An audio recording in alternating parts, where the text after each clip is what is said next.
El miedo es una de las herramientas más efectivas para vender algo. Las noticias judiciales se ven mucho o se venden mucho por el morbo que genera el miedo de pensar que algo así nos puede suceder. Los seguros de vida se venden por el miedo a que no haya cómo financiar un deceso. Los maquillajes se venden por el miedo de las mujeres a verse feas o poco arregladas. Las armas se venden por el miedo a encontrarte en una situación de la cual no puedas defenderte. Ahora, los presidentes se venden por el miedo a que llegue uno peor que el anterior. Bienvenidos a la recta final camino a la presidencia en Colombia 2026. O mejor dicho, bienvenidos a otra temporada de miedo. Bueno, ¿qué es el miedo según la RAE? Angustia por un riesgo o daño real o imaginario. Sinónimos: temor, pavor, espanto, pánico, terror, horror, fobia, apresión, alarma, susto, sobresalto. Definición 2. Recelo o apresión que alguien tiene de que le suceda algo contrario a lo que desea. Sinónimos: respeto, temor, canillería, chucho, cócora. Ok, el uso del miedo en política obviamente no empezó en Colombia. Empezó desde hace siglos, usado por imperios, por gobiernos, por dictadores. Como por ejemplo, los romanos asustaban permanentemente a su pueblo con esos enemigos que posiblemente podían invadirlos en cualquier momento y que podían llegar a poner en riesgo pues la supervivencia, la civilización que tenían. Ese efecto hacía que la población romana se uniera, hacía que esa población romana tolerara más los impuestos o las políticas públicas y también permitía que hubiese un mayor control social por parte del gobierno. Y pues incluso desde antes ya se habían dado cuenta que las personas asustadas son mucho más fáciles de controlar. En la antigua Roma, un atracador te metía miedo con una espada y te robaba. En la antigua Roma, el gobierno te metía miedo con una narrativa de poder y te robaba. Menos mal que eso era en la antigua Roma. Nos salvamos. Y pues desde ahí todo se hizo más claro. En un estado de miedo como ese, las personas, la gente no se atrevía a debatir los verdaderos problemas internos. Y además toleraban más a los líderes autoritarios. Entonces, esos cucos y esos monstruos que se inventaban los romanos ayudaban a crear una identidad en el territorio. Ayudaban a decir: somos nosotros contra ellos. Si no los atacamos primero, ellos nos destruirán. Y pues, con un sistema tan calculado, pues cualquiera es manipulable.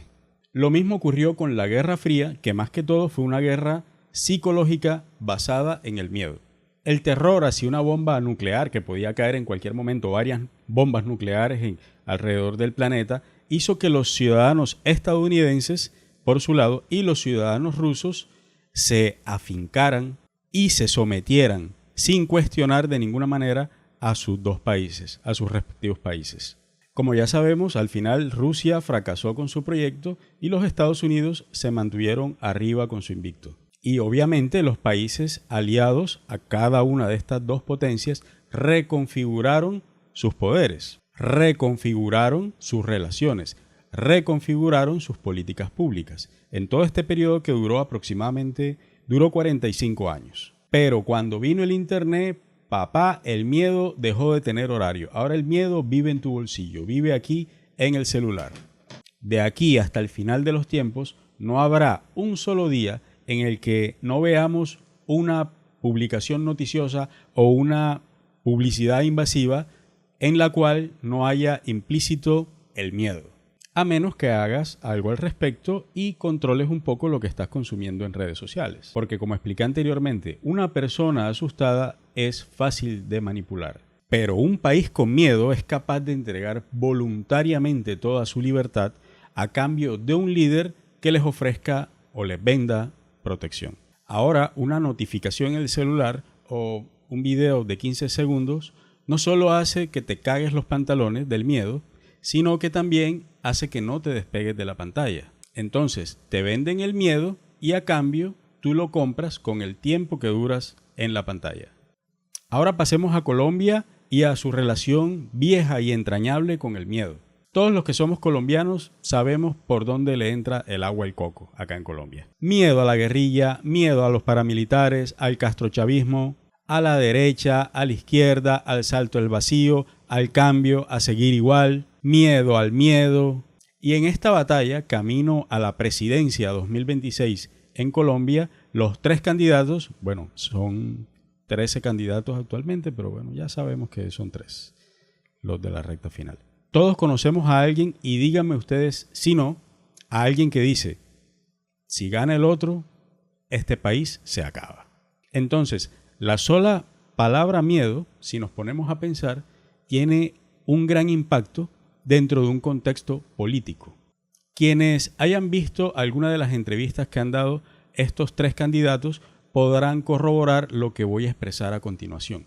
Por cierto, hay una entrevista que le hizo Diego Rusarín, pues, filósofo que habla de varios temas antropológicos, sociológicos y demás. Es una persona abiertamente comunista. Le hizo una entrevista a Iván Cepeda. Esa entrevista es recomendada.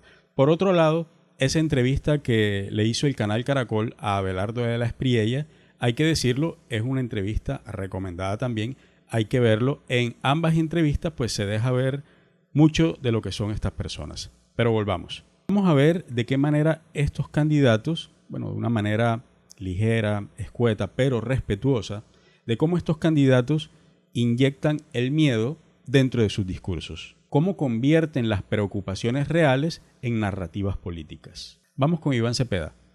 Él asusta a sus electores con un posible regreso de la violencia política que Colombia vivió desde que vivió, digamos, de una manera muy acentuada, desde mediados de los 80 hasta finales de los 90. Tiempo en el que varios líderes de izquierda fueron asesinados, sobre todo miembros del partido La Unión Patriótica. Si no se han visto el documental El Baile Rojo, se lo recomiendo, está en YouTube, está ahí subido completo.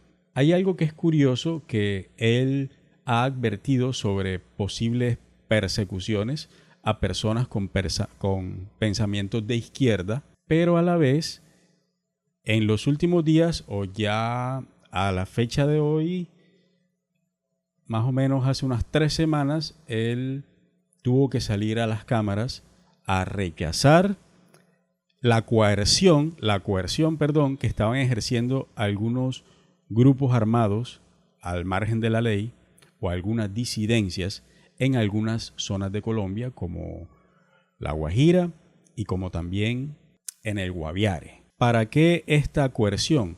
Para que voten por el mismo Iván Cepeda. Las denuncias no se hicieron esperar, ni siquiera por voceros pues, del pacto histórico, y pues al hombre le tocó pues, salir a las cámaras y bueno, tener un pronunciamiento pues rechazando todos estos hechos de violencia y pues la coerción hacia estas poblaciones, con este fin político, con este fin de ganar o sumar votos en las elecciones. Cepeda suele usar la expresión extrema derecha y suele advertir que la democracia se deteriora entre más polarización haya. Él también ha utilizado la palabra miedo de una manera literal cuando afirma que la democracia no se sostiene con el miedo. Vamos con Paloma Valencia. Ella suele asustar a su electorado con todo, principalmente con los problemas y los escándalos que ha presentado el actual gobierno. Ella es reiterativa al decirle a su electorado que hemos perdido la seguridad nacional, que se han incrementado los grupos armados, que la fuerza pública está debilitada y que Colombia está en riesgo de radicalizarse ideológicamente. Mientras Cepeda, por un lado, utiliza permanentemente el término extrema derecha, Paloma Valencia utiliza el término castrochavismo con la misma intensidad y advierte que se puede venir un deterioro institucional mayor del que hay actualmente. Y también usa la palabra miedo de una manera literal al expresar que debemos recuperar el orden para que la gente vuelva a vivir sin miedo.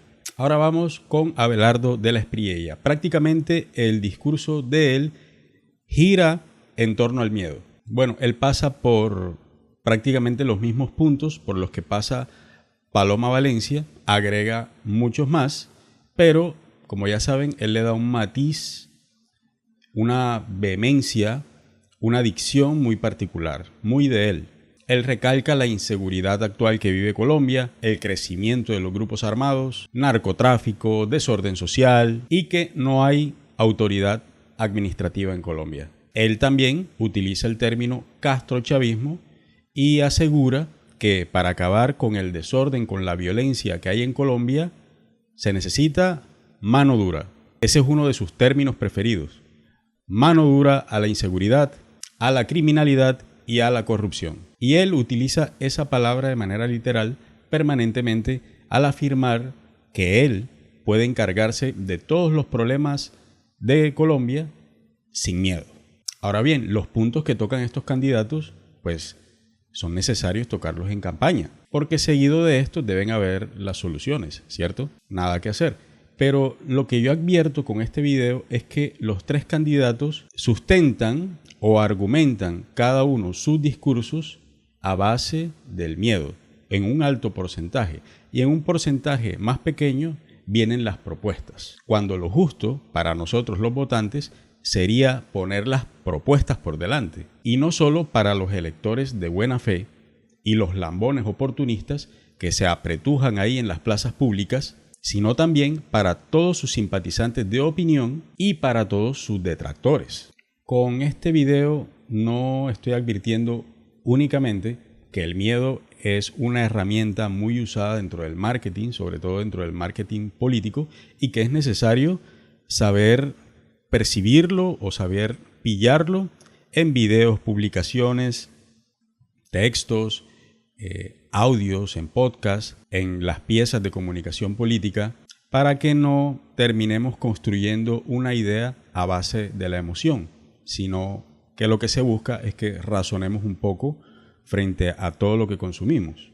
Con este video yo también trato de hacer esta lectura de la realidad para bajar un poco las tensiones, pues en medio de este caos nadie se siente escuchado por los gobiernos, ni yo ni ustedes, o alguno de ustedes se siente escuchado por los gobiernos. No vamos a cambiar el mundo, pero sí podemos sentarnos a hablar, a debatir, a pensar, ya que si no tenemos una solución de las cosas, podemos compartir nuestras lecturas y analizarlas, sin necesidad de tirarte 3 madrazos o que me tires 3 madrazos a mí.